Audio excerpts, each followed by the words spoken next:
Bonsoir Fanélie Carré-Comte, vous êtes députée socialiste tendance frondeuse de Paris. Alors, nous, on ne dit pas frondeur, hein. On s'appelle collectif Vive la gauche. Vive la gauche, mais nous, journalistes, on a dit frondeur ou frondeuse. J'entends bien, mais on corrige. Parce que vous êtes quand même plus d'une trentaine à critiquer systématiquement le gouvernement, voire à vous abstenir ou à voter contre certains textes à l'Assemblée. Pas systématiquement, mais on fait des propositions, mais on va y revenir. Rendre les autoroutes gratuites, c'est une idée farfelue ou bien ça a du sens ? Bon, pour tout vous dire, moi je suis un peu attristée de la manière dont le débat sur cette question s'est déroulé toute la journée, parce que je voudrais juste qu'on se rappelle comment est-ce qu'on en est venu à débattre sur cette question de la gratuité des autoroutes.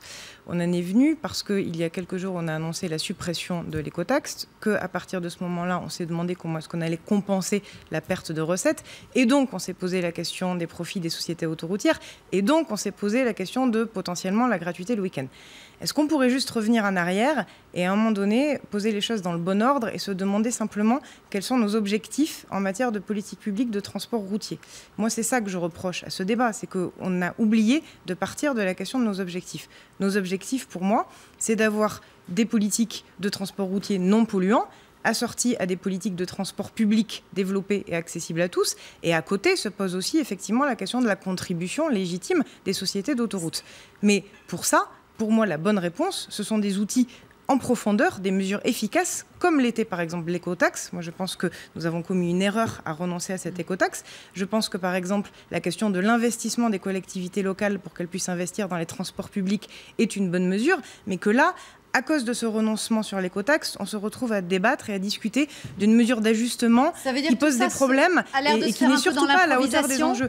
Oui, ça se fait dans l'improvisation, ce n'est pas à la hauteur des enjeux et ça oublie vraiment de poser les vraies questions de fond qui sont où voulons-nous aller sur le long terme, à partir de quels principes et je crois que c'est vraiment ça qui m'attriste. C'est un renoncement, l'écotaxe ? Pour moi, c'est un renoncement, oui. Parce que je pense qu'encore une fois, si on veut se poser la question de comment est-ce qu'on a une politique de transport routier non polluante, une politique d'avenir, eh bien, je pense que c'était une mesure. En plus, il y avait un rapport parlementaire qui faisait des propositions pour améliorer ce dispositif, des propositions qui avaient d'ailleurs été élaborées avec certaines sociétés de transport. On avait des outils pour utiliser vraiment cette mesure pour aller vers un changement de modèle. Mais alors pourquoi avez-vous voté la loi sur la transition énergétique si vous n'étiez pas d'accord, par exemple, sur le renoncement de l'écotaxe ?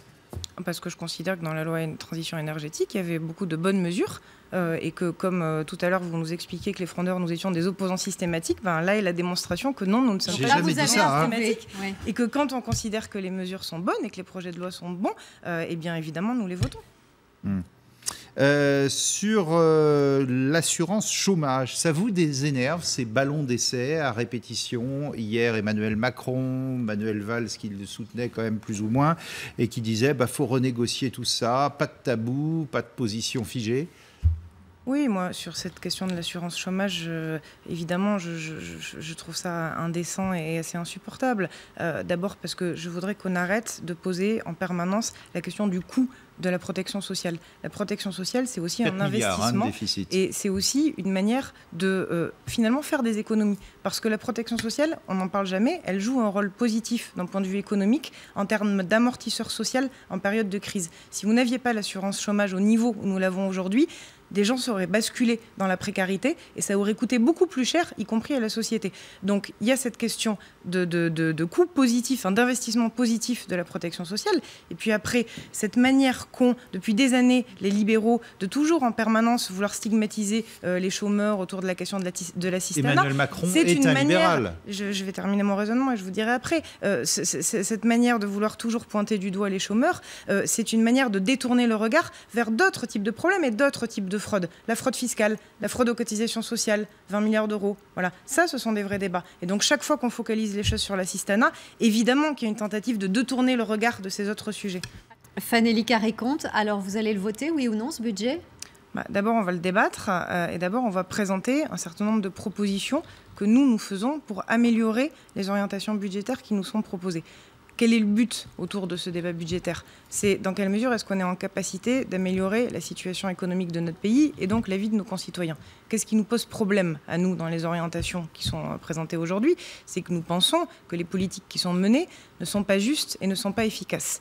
Et que, indépendamment, mettons de côté un instant les contraintes qu'on connaît au niveau européen, parlons simplement des choix qui sont faits au niveau national, le financement des politiques d'aide aux entreprises, les 40 milliards qu'on va donner sur 3 ans, sans vérifier l'efficacité de ces aides aux entreprises, sans les conditionner à la bonne utilisation qu'ils en feront, ça fait qu'aujourd'hui, on demande aux collectivités territoriales et aux ménages de supporter un certain nombre d'efforts qui ne sont pas justes. Et surtout, tout ça va empêcher, à notre sens, toute perspective de reprise de l'activité économique. Allez au bout de votre logique. Vous savez que l'État va pas revenir là-dessus. C'est la politique du gouvernement. Elle a été claire, elle a été annoncée par Manuel Valls. Donc, vous ne voterez pas le budget? D'abord, encore une fois, vous ne le votez pas. S'il n'y a pas de modification en profondeur par rapport aux orientations il n'y en aura pas, prises, vous savez. Moi, en tout cas, ce que je peux vous dire à titre personnel, après nous aurons une démarche collective et nous en discuterons au sein de notre collectif, mais moi, je ne vois pas comment je pourrais voter ce budget. Mais en l'occurrence, tout ça n'est pas une fin en soi. La fin en soi, c'est pas le vote final. La fin en soi, c'est dans quelle mesure est-ce qu'on est en capacité de faire bouger les lignes. Et encore une fois, il n'y a pas de fatalité, l'histoire, elle n'est jamais écrite. Et ce qui nous importe, c'est qu'il y ait un changement de cap, parce que s'il n'y a pas ce changement de cap, alors, encore une fois, la vie quotidienne de nos concitoyens ne sera pas améliorée. Et surtout, nous pensons qu'il sera extrêmement difficile de retrouver la confiance que les Français avaient placée envers nous lors des élections de 2012. Merci. Et je crois que c'est ça qu'il faut absolument garder en tête. Merci beaucoup, Fanélie Carré-Comte, députée socialiste, alors frondeuse, ou en tout cas du collectif Vive la Gauche. Et vous êtes députée de Paris.